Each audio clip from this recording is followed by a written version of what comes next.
purposes. I call the member for Ringo. Thank you, Mr Deputy Speaker. I move that this bill be now read a second time. We are at a turning point in history. We are on the eve of the Olympics of International Relations, and the world is coming together at COP26 to set out the plan to safeguard our way of life. The Climate Change Bill is the proven plan that will put Australia in the driving seat of the new alliance of nations committed to a net zero world. We are on the eve of the biggest disruption that can solve the climate crisis. We are at a turning point. There is a cause for optimism, but we cannot afford to delay, as was made clear in the recent Intergovernmental Panel on Climate Change. We risk hitting 1.5 degrees of warming in the 2030s, which will be devastating to our global economy, ecosystems, and our way of life. There are moments in history when leaders have the opportunity to show what they are made of, and this is one of them. The major sectors of our economy, energy, transport, industry and agriculture, are being transformed by new technologies. Market forces are a tailwind behind us, and as a result, we are decarbonising. But make no mistake, not fast enough. Technology needs clear targets to drive investments and uptake. We have the tools. We need to roll out mature technologies at scale and fast. Let's be clear, this is a race. Countries like the United States, Japan and Korea understand this urgency and have committed to double their action to roll out technology solutions to 2030. This is a critical decade, and they are accelerating, determined to grasp the economic opportunities of the net zero economy. The Morrison government has spent so long denying the need to act that it has failed to deliver a clear plan and framework. The work has been done for them. It's the Climate Change Bill.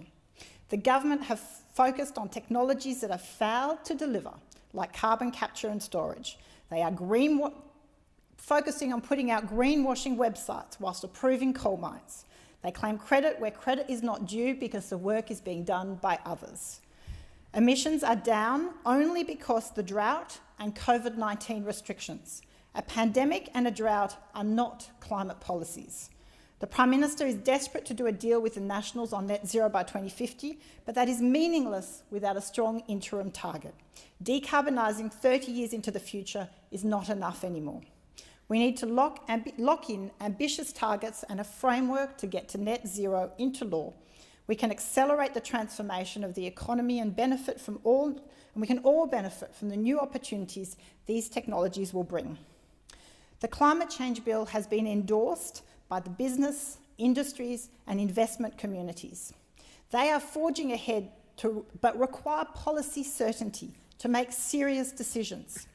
There is a global capital pool of more than $1.7 trillion per annum and growing that Australia may miss out on due to our lack of policy certainty. The Business Council has said the policy framework in the legislation of these bills provides an architecture which will be critical to mapping out a planned and predictable approach to emissions reduction across the economy as we work towards net zero target by 2050. So rather than smooth the way for business, the government is throwing obstacles in their path by not adopting this bill, and now Australia risks being skipped as a destination for investment.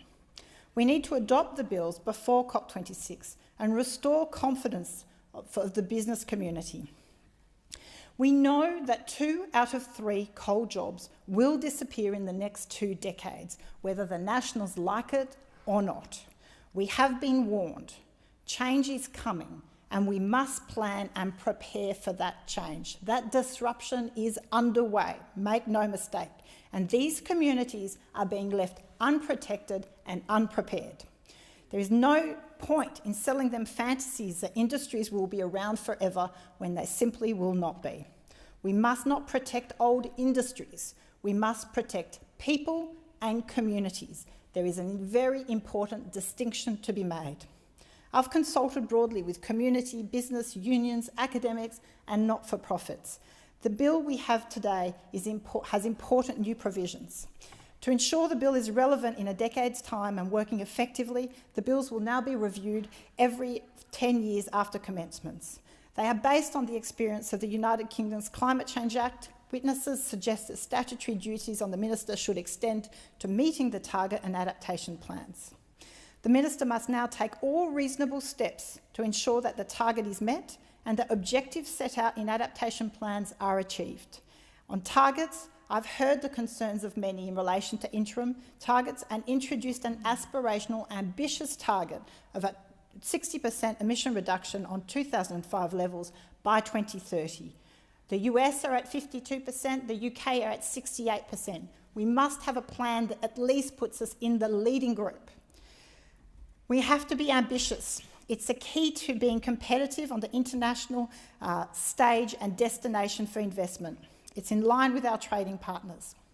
Our adaptation plans will now be disallowable instruments alongside emissions budgets to ensure that Parliament, this place, has oversight over such important instruments and chart our course to action on climate change.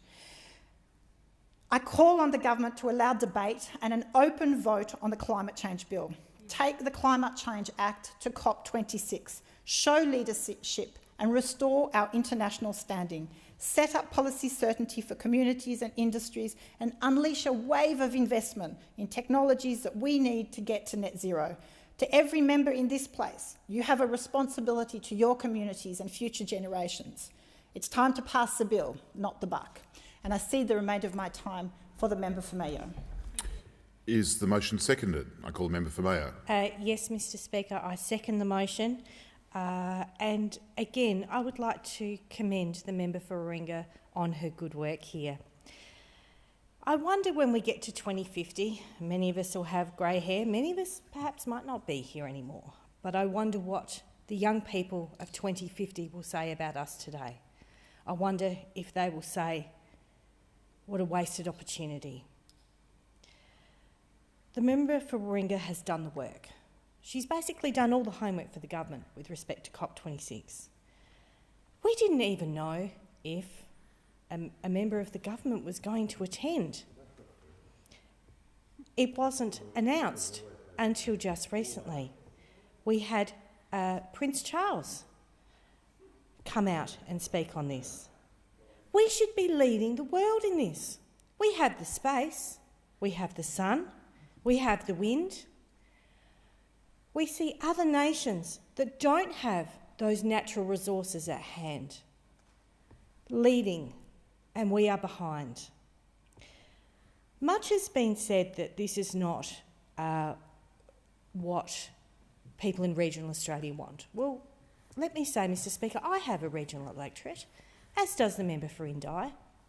In fact, my electorate is so interested in this space that they attended a workshop where the member for Indi came and presented and talked about the renewable energy projects in her community. We should be leading the world on solar. We should be leading the world on battery uptake, particularly in the home. We should be building those batteries. We should be leading the world on electric vehicle uptake instead of reports that we are having some of the dirtiest vehicles dumped in Australia because of our lack of emissions control.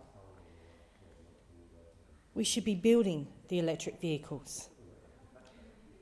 Just recently, we had totally renewable Yakandanda come and follow on from the member for Indi's work because we want to lead. We think we can do this, and that's despite the actions of the government. There are employment opportunities here, huge employment opportunities. As the member for Warringah says, coal jobs will not be around because there won't be any buyers. We have to support those communities to transition now, rather than sell them falsehoods that those jobs will be around. We need to help them, and we need to stop treating Australia like a big sandpit. That is what we do. It is the laziest thing you could possibly do. We dig up our minerals and we send them overseas. The rest of the world sees us as a pariah. We need to fix this. It is not too late. We all need to support the member for Warringah's bill. We need to take action. We need to have courage and we need to lead from the front. Thank you.